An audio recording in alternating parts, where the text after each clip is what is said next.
Hello दोस्तों।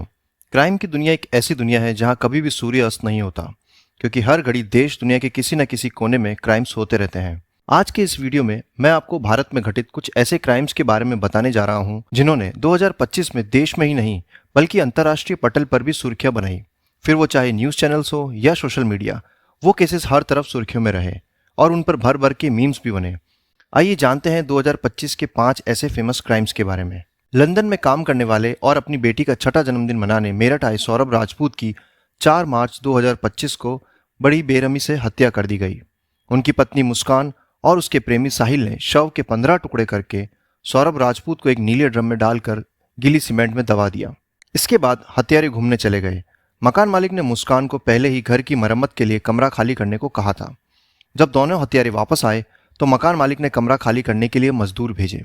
इसी दौरान मजदूर नीले ड्रम को उठा नहीं पाए। जब उन्होंने मुस्कान से पूछा कि इसमें क्या है तो उसने बताया कि उसमें घर का कबाड़ भरा है। पर जैसे ही मजदूरों ने ड्रम का ढक्कन खोला, उसमें से बहुत बदबू आने लगी। इसलिए उन्होंने पुलिस को बुलाया। मुस्कान को लगा कि अब भेद खुल चुका है। अब जब तक पुलिस आई, मुस्कान अपने माता पिता के घर जा चुकी थी। मुस्कान के सौरभ के परिवार के साथ रिश्ते शुरुआत से ही तनावपूर्ण थे। आप जानकर आश्चर्य होंगे कि मुस्कान और सौरभ ने 2016 में प्रेम विवाह किया था। अपनी पत्नी के साथ ज्यादा समय बिताने की चाहत में सौरभ ने अपनी मर्चेंट नेवी तक की नौकरी छोड़ दी थी। शादी और नौकरी छोड़ने का उनका अचानक फैसला उनके परिवार को रास नहीं आया। इससे घर में कलह शुरू हो गई और सौरभ और मुस्कान ने माता पिता से अलग होकर किराए के घर में रहने लगे। अब 2016 में मुस्कान और सौरभ की एक बेटी हुई, लेकिन यह खुशी ज्यादा देर तक नहीं रही। सौरभ को पता चलता है कि मुस्कान का उसी के स्कूल समय के दोस्त साहिल के साथ अफेयर चल रहा है। इससे दोनों के बीच तनाव बढ़ गया और तलाक पर भी विचार किया गया। आखिरकार सौरभ ने अपनी बेटी के भविष्य को देखते हुए कदम पीछे खींच लिए। वह 2023 में नौकरी के लिए लंदन चले गए। इस अकेलेपन का मौका पाकर मुस्कान और साहिल एक दूसरे के और भी करीब आ गए और इसी घनिष्ठता ने आखिरकार उन्हें खौफनाक हत्या की साजिश रचने पर मजबूर कर दिया। मुस्कान के माता पिता भी अब यही चाहते हैं कि उनकी बेटी को इस नृशंस हत्या के लिए फांसी की सजा हो और सौरभ को न्याय मिले। अब जो अगला केस मैं आपको बताने जा रहा हूं, उसने लाइमलाइट में आते ही सुर्खियां बटोर ली, लेकिन अभी तक ये पता नहीं चल पाया है कि यह केस कितना सच्चा है।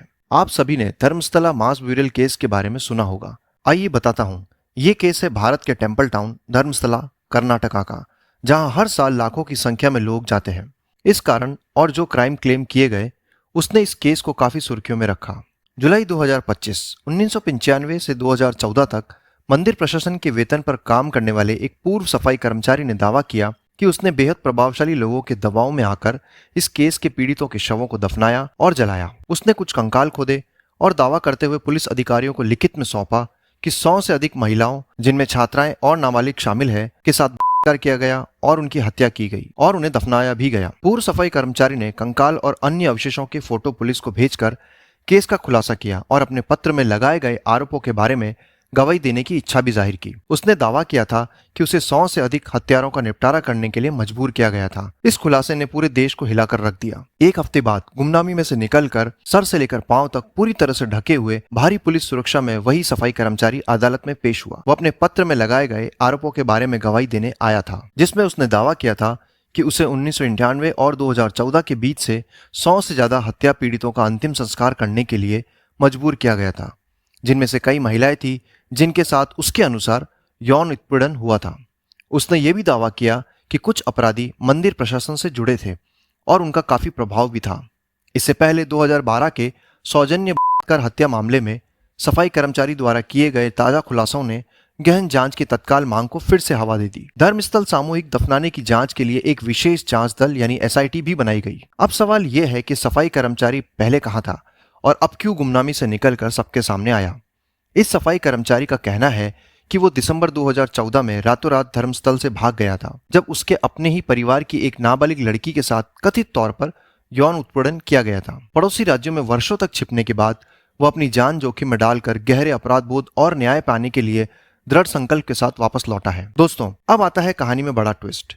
एज पर लेटेस्ट अपडेट्स, SIT उस सफाई कर्मचारी के बयानों और मिले एविडेंसेस को स्टडी करती है, तो उन्हें उसके क्लेम्स और एविडेंसेस में काफी डिफरेंस मिलते हैं। कई मीडिया हाउसेस ने तो ये भी बताया है कि ये सब क्लेम्स एक साजिश का हिस्सा था और उस सफाई कर्मचारी को ये सब बोलने के लिए कहा गया था। खैर, अब उसकी पुलिस कस्टडी बढ़ा दी गई है ताकि ये पता चल सके कि उसने किसके कहने पर यह सब कहा और क्लेम भी किया।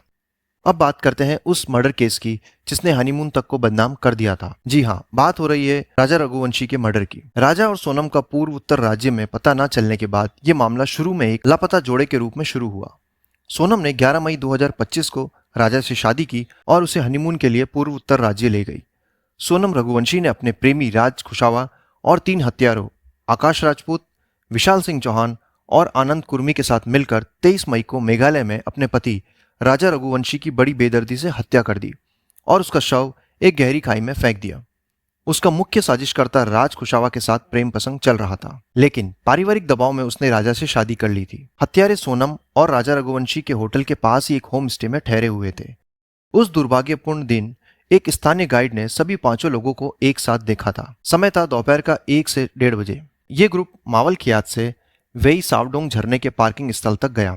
सोनम से संकेत मिलने पर विशाल ने राजा के सिर पर मचेट, जो कि एक प्रकार का लंबा चौड़ा और धारदार चाकू जैसा होता है, उससे राजा के सर पर हमला किया। राजा की दोपहर 2:15 बजे हत्या कर दी गई। लगभग 2:30 बजे आरोपी ने राजा के शव को रियात आर्लियांग में वेई सावडोंग पार्किंग स्थल के नीचे खाई में फेंक दिया। पुलिस के अनुसार सोनम के राज कुशवाहा के साथ रिलेशंस होने के बावजूद ये शादी हुई थी। राज, जो सोनम के फैमिली बिजनेस वाले फर्नीचर शीट यूनिट में एक अकाउंटेंट के रूप में काम करता था और बाद में हत्या के मामले में मुख्य साजिशकर्ता के रूप में पहचाना गया था। राजा की हत्या के कुछ दिनों बाद सोनम उत्तर प्रदेश के गाजीपुर में सामने आई और पुलिस स्टेशन में आत्मसमर्पण कर देती है। बाद में 3 और आरोपियों यानी लोकेंद्र तोमर, बल्ला अहिरवार और शिलोम जेम्स को एविडेंस नष्ट करने में उनकी कथित भूमिका के लिए ग्वालियर, शाडोरा और देवास से गिरफ्तार कर लिया जाता है। सितंबर 2025 मेघालय पुलिस ने राजा रघुवंशी हत्याकांड में 790 पन्नों की चार्जशीट दाखिल की। ये चार्जशीट शिलोंग की अदालत में पेश की गई और इसमें राजा की पत्नी सोनम रघुवंशी और उसके कथित साथी राज कुशवाहा समेत 8 आरोपियों के नाम हैं। अब देखना यह होगा कि हत्यारों को क्या अंजाम मिलता है। जुलाई 2025 अंधविश्वास के कारण जान लेने के एक और मामले में बिहार के पूर्णिया जिले में एक ही परिवार के 5 सदस्यों को जादू टोना करने के शक में आग लगा दी गई। ये स्थान था पूर्णिया से केवल 15 किलोमीटर दूर। एक रविवार देर रात जब जिले के टेटगामा गांव में ज्यादातर लोग सो रहे थे, 50 लोगों की एक भीड़ सीता देवी के घर में घुस आई और उन पर काला जादू करने का आरोप लगाने लगी। महिला के बेटे 16 वर्षीय सोनू कुमार ने बताया कि भीड़ ने घर में मौजूद सभी लोगों की पिटाई शुरू कर दी, लेकिन वह किसी तरह भागकर एक रिश्तेदार के घर में शरण लेने में कामयाब रहा। सोनू ने बाद में पत्रकारों को बताया, गांव के लोग बांस की लाठियां लेकर आए और मेरी मां को डायन कहकर सबको पीटा। उन्होंने मेरी मां, पिता, भाई और भाभी समेत 5 लोगों की पिटाई की। बाकी गांव वालों ने उन्हें नहीं रोका।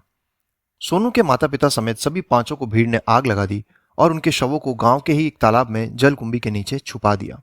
मृतकों की पहचान दिहाड़ी मजदूर बाबूलाल उरांव उम्र 65 साल, उनकी पत्नी सीता देवी उम्र 60 साल, जिन पर जादू टोने करने का संदेह था, उनके बेटे मंजीत कुंवर 25 वर्ष और बहू रानी देवी 22 वर्ष तथा बाबूलाल की मां काटो देवी के रूप में पहचान हुई। मीडिया रिपोर्ट्स के अनुसार पुलिस अधिकारी ने कहा, रामदेव उरांव के एक बच्चे की 3 दिन पहले मौत हो गई थी और दूसरा बच्चा बीमार पड़ गया था। ग्रामीणों को सीता देवी पर जादू टोने करने का शक था और ऐसा लगता था कि इसी वजह से उन्होंने परिवार पर हमला किया। पुलिस ने बताया उस समय तक 2 लोगों को गिरफ्तार किया गया था और यह भी बताया कि यह घटना गंभीर है और इसमें शामिल किसी भी व्यक्ति को पुलिस नहीं बख्शेगी। अब बात करते हैं इस लिस्ट के 5वें केस की, अंकिता भंडारी मर्डर केस। हालांकि यह केस 2022 का था, लेकिन 2025 में इसका फाइनल जजमेंट आया और हत्यारों को सजा मिली। इस केस ने 2025 में भारत की तकरीबन सभी न्यूज चैनल्स और न्यूज़पेपर्स में जगह बनाई, क्योंकि हत्यारा उस समय रूलिंग पार्टी के एक नेता का बेटा था। 18 सितंबर 2022 उत्तराखंड के एक सुदूर रिसोर्ट में 19 वर्षीय रिसेप्शनिस्ट अंकिता भंडारी के लापता होने की रिपोर्ट स्थानीय पुलिस थाने में दर्ज हुई। हालांकि कुछ ही दिनों में मामला एक युवती की सामान्य तलाश से कहीं आगे बढ़ गया। किशोरी का शव ऋषिकेश के पास एक नहर से निकाला गया और रिसोर्ट के मालिक सहित 3 लोगों को गिरफ्तार किया गया। इसके बाद जो कुछ भी हुआ वो नेशनल न्यूज बन गया। पॉलिटिकल फॉलआउट हुआ और आरोपियों और उनके अपराध जगत के बारे में न्यू डिटेल्स रिवील हुई। उत्तराखंड के पौड़ी गढ़वाल जिले के ढोप श्रीकोट गांव की रहने वाली अंकिता भंडारी ने अगस्त 2022 में यमकेश्वर स्थित वनंतरा रिसोर्ट में रिसेप्शनिस्ट के तौर पर नौकरी शुरू की। नौकरी शुरू होने के 1 महीने से भी कम समय में उनकी मौत हो गई। पुलिस के अनुसार उसी साल 18 सितंबर की रात को अंकिता और वनंतरा रिसोर्ट का ओनर, जो कि रूलिंग पार्टी का एक सीनियर नेता का बेटा था, पुलकित आर्य, और उसके 2 कर्मचारियों सौरभ भास्कर और अंकित गुप्ता के बीच कहासुनी हो गई। तीखी बहस के बाद अंकिता को कथित तौर पर एक वाहन में जबरन बिठाया गया और बाद में तेज बहती चीला नहर में धकेल दिया गया। पुलकित और उसके सहयोगी ऋषिकेश से लगभग 10 किलोमीटर दूर स्थित रिसोर्ट लौट आए और फिर खुद गुमशुदगी की शिकायत दर्ज कराई। अंकिता के लापता होने की जानकारी सबसे पहले उसके करीबी दोस्त पुष्प को हुई, जिसने बताया कि अंकिता ने 18 सितंबर की रात उसे फोन किया था। उसकी बातचीत के अनुसार रिसोर्ट ओनर पुलकित ने उसे मेहमानों को स्पेशल सर्विस देने का दबाव डाला था। यही आरोप बाद में हत्या के पीछे की वजह बना। उसी रात 8:30 बजे के बाद अंकिता का फोन नहीं लग रहा था। पुष्प ने पुलकित आर्य से सीधा संपर्क करने की भी कोशिश की।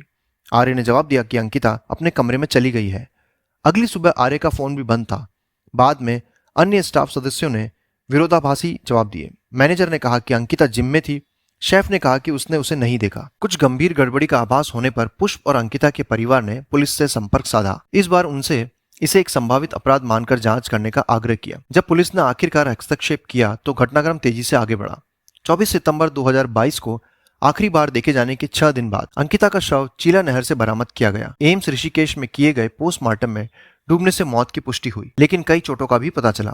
रातों रात अधिकारियों ने रिसोर्ट को अवैध घोषित करते हुए बुलडोजर से गिरा दिया। राजनीतिक परिणाम। पुलकित के पिता उत्तराखंड में उस समय की रूलिंग पार्टी के सीनियर मेंबर थे। इस खुलासे के बाद उन्हें पार्टी से निष्कासित कर दिया गया। फिर भी उन्होंने सार्वजनिक रूप से अपने बेटे का बचाव किया। बाद में विनोद आर्य का नाम उनके पूर्व ड्राइवर ने एक अन्य मामले में भी दर्ज कराया। उत्तराखंड के मुख्यमंत्री पुष्कर सिंह धामी ने घोषणा की कि इस मामले की सुनवाई फास्ट ट्रैक कोर्ट में होगी और एसआईटी यानी स्पेशल इन्वेस्टिगेशन टीम का भी गठित किया। अंकिता के परिवार के लिए 25 लाख रुपए के मुआवजे की भी घोषणा की गई थी। मई 2025 में तीनों कन्विक्टेड को सेशन कोर्ट ने उम्र कैद की सजा दी।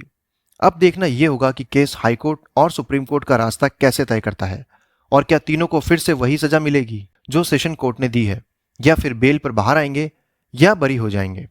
तो दोस्तों, ये थे वो 5 केसेस जिन्होंने 2025 में भारत के न्यूज चैनल्स और सोशल मीडिया पर सुर्खियां बनाई। मिलता हूं अगले वीडियो में, तब तक के लिए स्वस्थ रहें, सतर्क रहें। वीडियो पसंद आया हो तो लाइक करें, हाई पॉइंट्स भी दें और चैनल को सब्सक्राइब करें।